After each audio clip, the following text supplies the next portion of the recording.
Vecinas y vecinos de toda Venezuela, bienvenidas y bienvenidos a una entrega más de Voces que hay que escuchar. Hoy vamos a conversar con Carlos José Correa, venezolano, comunicador social, egresado de la Universidad Católica Andrés Bello, miembro de Ashoka y que ha participado en diferentes emprendimientos. Hoy por hoy en Espacio Público, una asociación civil que esperamos que nos presentes a cabalidad. Carlos, bienvenido a Voces que hay que escuchar. Gracias, Elías. Gracias por la invitación y por la posibilidad de conversar un rato. Yo debo decirle a nuestros televidentes, Carlos, que te conozco en este año 2015, hace 30 años de amistad, de conocerlo. Lo conocí cuando era un estudiante de comunicación social, pasante en el Instituto Radiofónico Fe y Alegría, y a partir de allí he tenido la oportunidad de conocerlo, de ver su trayectoria, de tenerle mucho aprecio, mucho respeto, mucha admiración, Carlos, además por la valentía de lo que haces en materia de derechos humanos en Venezuela.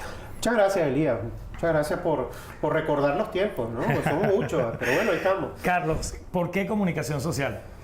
Mira, realmente creo que tiene que ver con el desarrollo de una sensibilidad, ¿no? Desde muy joven yo aprendí a leer con los periódicos. Cuando era un muchacho desarmaba los aparatos de radio para ver la gente que estaba adentro, ¿no? Me parecía maravilloso aquello de que en un aparato de radio había gente, había música, había orquesta, había de todo. Y desarmaba los radios, por supuesto, tenía serias reprimendas de mi mamá porque acababa con los radios, ¿no? Y después me puse a modificar equipos y hice una pequeña radio cuando era un muchacho de 4 o 5 años y transmitía como que hacía radio, ¿no? Y creo que tenía que ver con esa voluntad. Primero, la lectura, el estar informado, el leer mucho, hizo que desarrollara una sensibilidad por ese universo. Y después creo que hay un componente que después quizás lo conecté, que fue como tratar de asociar la posibilidad de contar las cosas o relatar los hechos, pero también la posibilidad de incidir para cambiarlos. Entonces eso creo que fue lo que me llevó al mundo del periodismo, y muy temprano, cuando estaba yo en el segundo año de la carrera, empiezo a hacer cosas en ese campo, ¿no? Y tienes dos casas importantes en tu formación profesional, la Universidad Católica Andrés Bello, con todo lo que significa en cuanto a formación y compromiso religioso, y también en cuanto a orientación de la profesión, y luego el Instituto Radiofónico Fe y Alegría.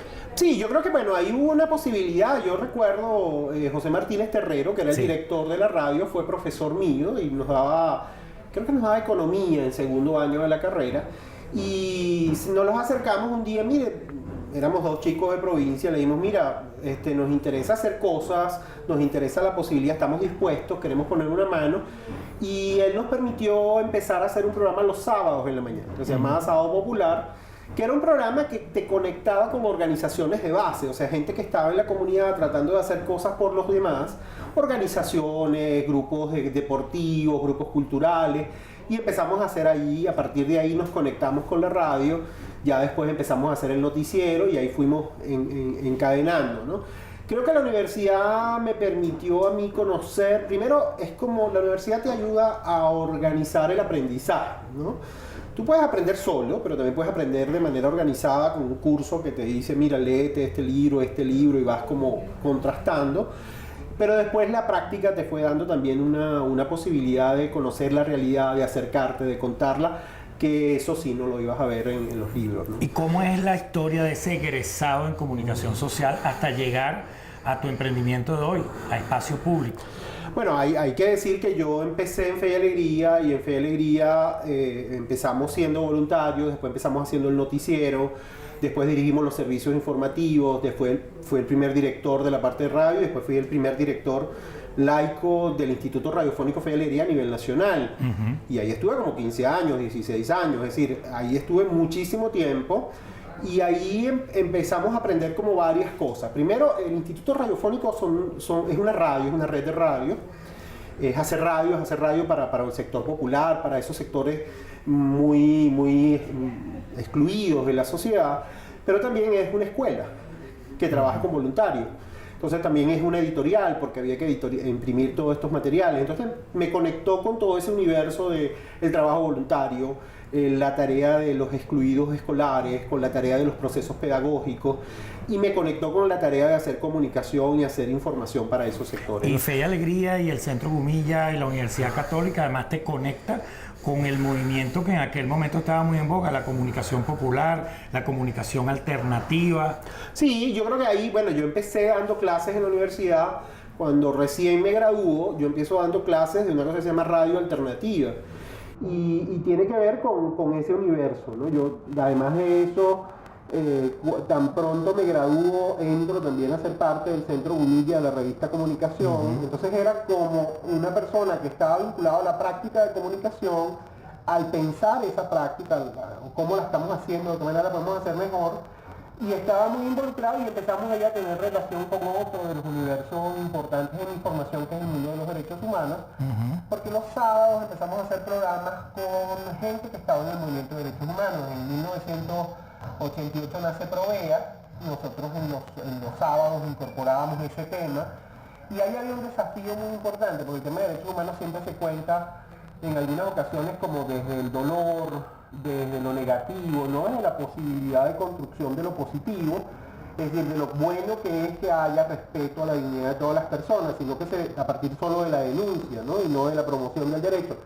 Ahí empezamos a tener un contacto también con ese universo de los derechos humanos, y después voy desde 1900, desde la primera asamblea de Provea, yo soy parte de la asamblea de Provea, y eso me dio un universo de relaciones con el otro componente, digamos, de mi historia vital, ¿no? ¿Cuándo vino la fundación de ese primer emprendimiento?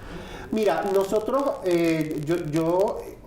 Provea la fundan dos grandes amigas, Ligia Bolívar y Villanora, y en 1989 nos invitan a ser parte de la asamblea de Provea.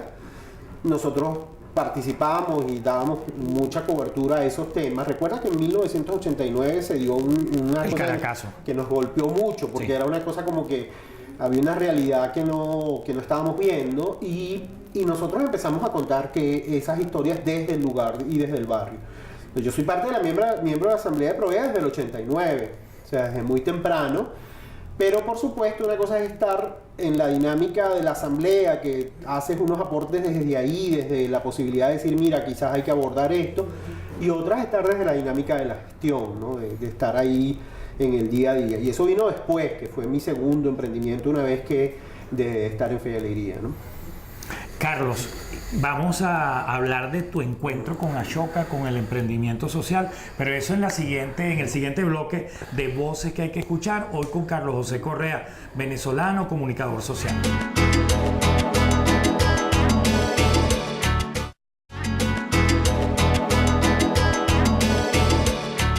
Carlos Correa es nuestro invitado de hoy en Voces que hay que escuchar.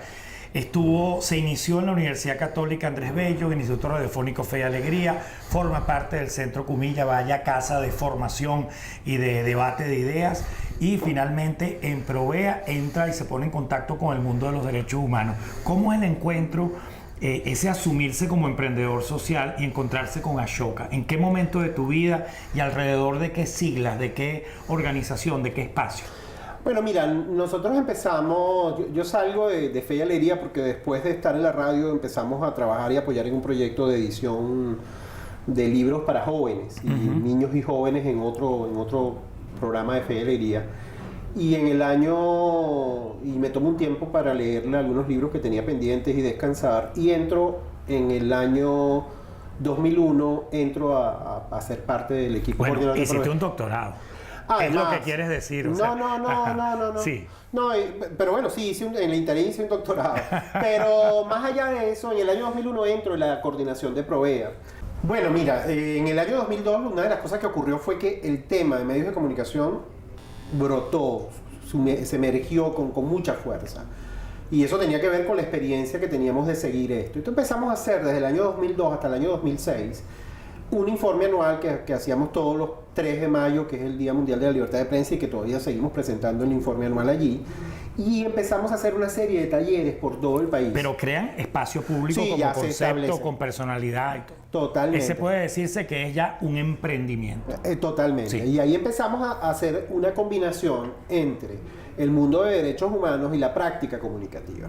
Es decir, una organización de derechos humanos especializada en libertad de expresión, pero que también promueve que la persona ejercite ese derecho.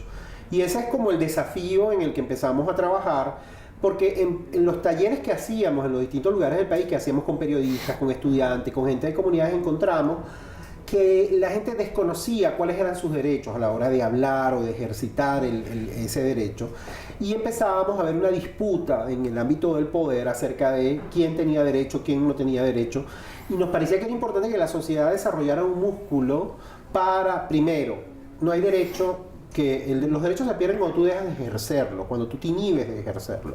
No, tú tienes derecho, ejércelo responsablemente y al mismo tiempo desarrollar mecanismos para defensa y protección de la persona. ¿Y cuándo decides, Carlos, dedicarte totalmente a espacio público y cómo se produce ese encuentro con esa perspectiva mundial que da Ashoka? Mira, en el año 2006 ya yo conocí a Ashoka porque había visto colegas, gente de otros emprendedores. Y ya en el año 2006 empezamos a tratar de ver la posibilidad de que efectivamente ser parte de la red de emprendedores Ashoka. Primero porque nos parecía que nuestra iniciativa tenía unos componentes de innovación que lo hacían atractivo. Primero porque, bueno, creíamos que el perfil que teníamos se ajustaba a lo que estaba allí, porque después había gente amiga que estaba ahí, que era de la red de Ashoka. Y decía, bueno, yo soy parte de ese club, aunque no sea. Entonces, bueno, empezamos el proceso y empezamos a reconocer y ver, establecer relacionamiento. Y después se da un programa especial de Ashoka para medios de comunicación o emprendedores en medios de comunicación y ahí entramos, ¿no? Y ahí entramos a ser parte de esta red mundial de Ashoka. ¿Hay un antes y hay un después en la vida de Carlos Correa con respecto a Ashoka? Mira, Ashoka creo que abre la posibilidad de tener relacionamiento con otras personas, ver las experiencias que estaban haciendo y además hay como unos mecanismos de protección y de articulación. Entonces cuando vas a un determinado país, de establecer relación con los otros emprendedores ha sido muy útil. Es interesante ver los fracasos de los otros, cómo aprendieron de esos fracasos y también cómo y de qué manera tú puedes abordar eso, ¿no? Entonces, y veamos en esos más de 35 años de compromiso tuyo con los derechos humanos, Carlos, ¿ha habido fracasos? ¿Ha habido momentos en que te ha provocado abandonar todo, tirar la toalla?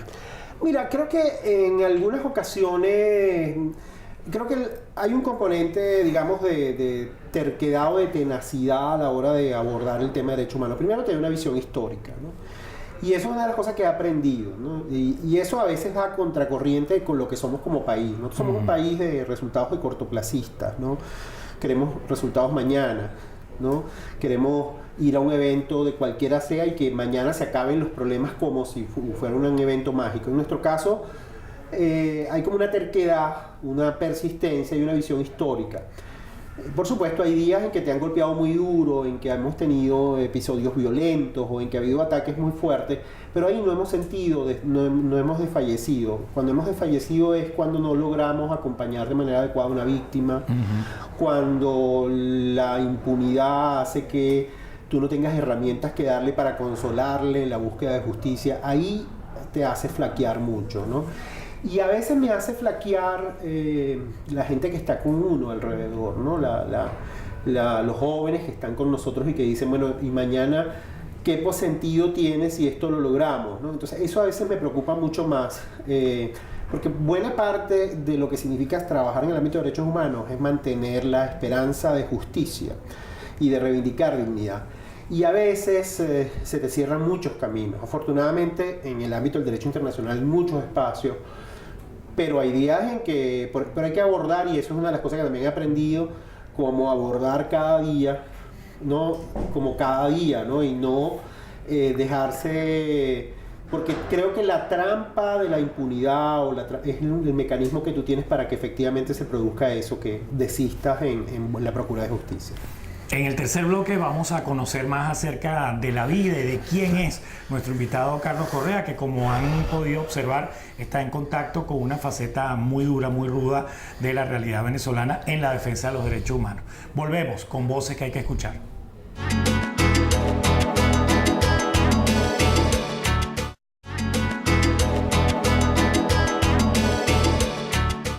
Nuestro invitado de hoy en Voces que hay que escuchar, Carlos Correa, nos contaba acerca de esos momentos duros, rudos, de encuentro con el fracaso, con los obstáculos, con los errores. Seguramente ha habido unas inspiraciones. Vamos a verlas. Carlos, ¿quién de la vida, de la historia universal te inspira, te guía? Mira, a mí hay personajes que me parecen sustantivos. Gandhi es uno de ellos. Gandhi es un tipo realmente, a partir de la inconformidad, pero a partir de una práctica no violenta, ¿no? logra transformar. En el fondo también todos los personajes tienen sus complejidades, ¿no? Al final un poco frustrado por la división del pueblo, pero creo que es un personaje que creo que por lo menos para el momento de hoy a mí me resulta. ¿Y de la historia o el momento contemporáneo en Venezuela, con quién te conectas?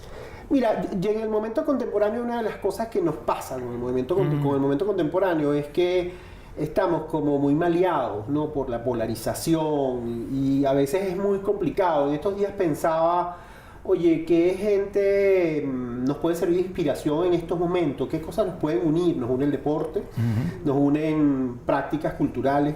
Un personaje de la historia que me parece sustancial para el actual momento es José María Vargas, por ejemplo. A mí me parece que tenemos que revisar a Vargas, ¿no? Y reivindicarlo. Y reivindicarlo. El liderazgo civil. El liderazgo civil. Yo creo que eso es un componente y creo que además es el desafío que nos viene. ¿Y en tu vida, cuáles han sido tus maestros, las personas que han sido determinantes en tu formación? Mira, yo creo, hay como dos, por supuesto en el seno de la familia, mi viejo me animó a la lectura, era un lector permanente y mi vieja me animó a ver con ternura la vida también, ¿no? Entonces yo creo que esos dos personajes fueron sustanciales.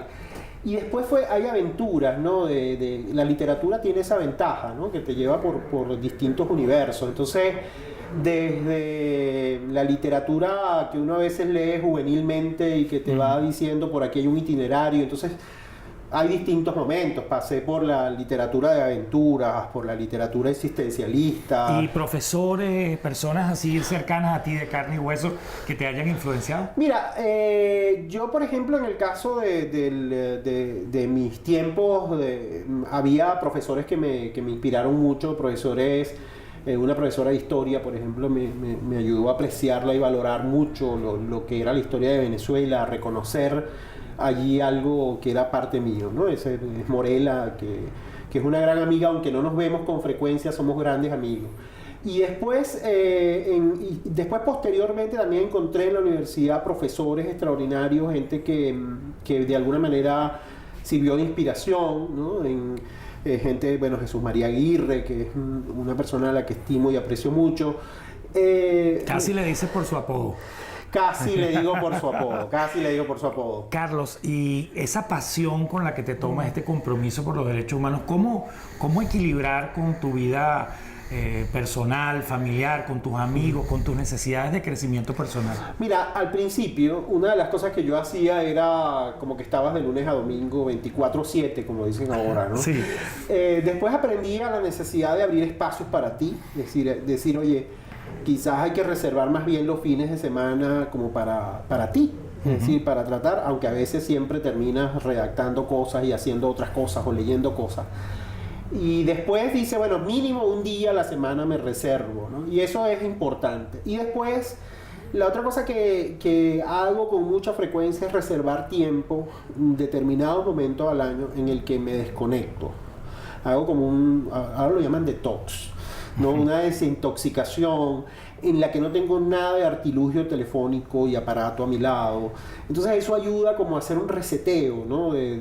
Como persona. Entonces yo trato de cuidarme y trato de animar a las personas que están a mi alrededor a que se cuiden con eso, ¿no? Leyendo libros, viendo literatura, combinando. ¿Y tu vida espiritual? ¿A quién le reza Carlos Correa?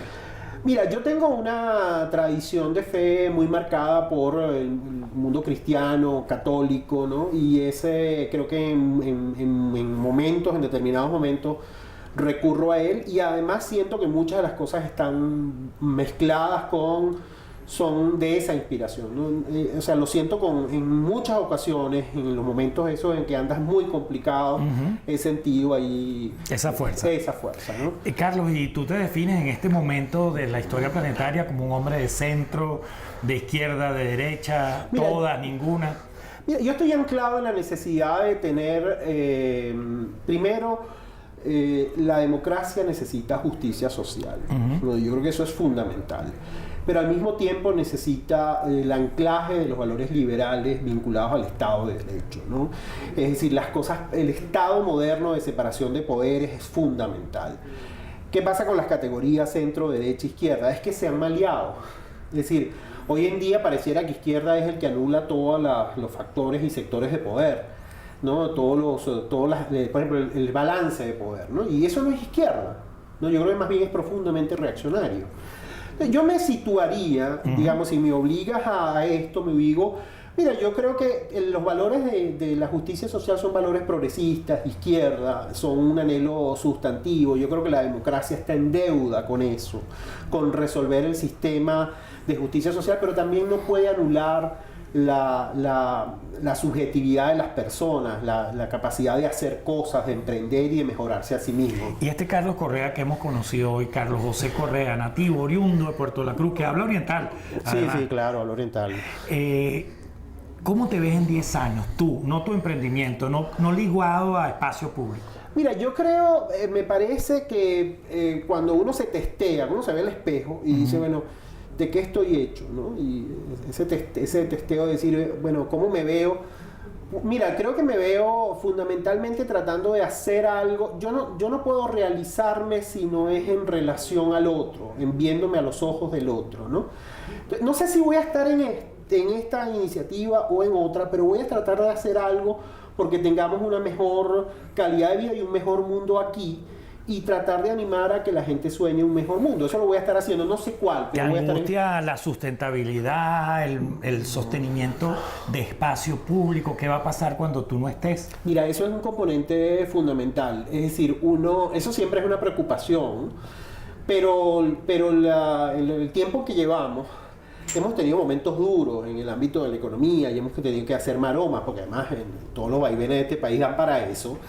Pero siempre hemos podido resolver. Si vieras que eso es lo que menos me preocupa mucho más si es pertinente lo que hacemos, si efectivamente servimos a la gente, si seguimos teniendo ideas nuevas para servir a la gente. Carlos, y cuando no estés, ¿qué quisieras que dijéramos las personas que te hemos conocido? Mira, yo creo que a veces no me preocupa tanto el legado, pero sí creo que sustancialmente me recuerden como una persona que se divirtió mucho haciendo lo que hacía, ¿no? Y eso creo que es fundamental, hacer las cosas con alegría, y además de eso, que equilibró de alguna manera la pregunta que me hacías antes, ¿no? La tarea, esa tarea de servir con la tarea de servirse y cuidarse como persona, ¿no?